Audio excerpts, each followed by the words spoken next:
President Donald Trump has hailed the latest negotiations between Washington and Tehran over Iran's nuclear program as very, very good. Now, a statement comes following a fifth round of nuclear talks which concluded between the two countries in Rome last week. The US president said the possibility of further talks with Iran could come up very soon. Now, speaking in New Jersey, Trump expressed optimism regarding the progress, suggesting a potential announcement within 2 days. He said that the talks have made some serious progress.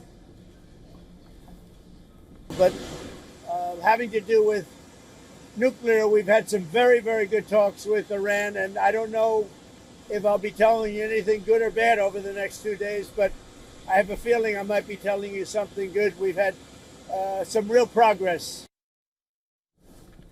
The talks, which are mediated by Oman, began in April and are the highest level contact between the countries since the United States quit a landmark 2015 nuclear accord during Trump's first term as the US president.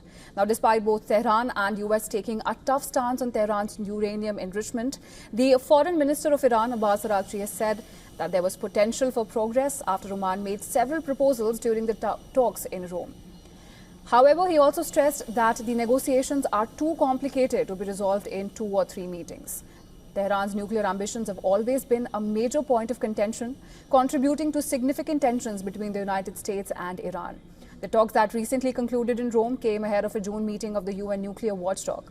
Now, the Vienna-based International Atomic Energy Agency, or IAEA, during which Iran's nuclear activities will be reviewed. It also came ahead of the looming expiry of the 2015 nuclear accord in October of this year. The 2015 accord aimed to allay US and European Union's suspicions that Tehran was seeking nuclear weapon capability. While Iran denies this ambition, as per reports, it is now enriching uranium to 60%, which is below the 90% level needed for a nuclear warhead, but far above the 3.67% cap. The U.S. Middle East envoy Steve Witkoff and U.S. State Department's policy planning director Michael Anton represented the U.S. side at the talks at the Omani embassy in Rome. The two countries are discussing how to curb Iran's nuclear program in exchange for lifting some economic sanctions that the U.S. has imposed on Iran.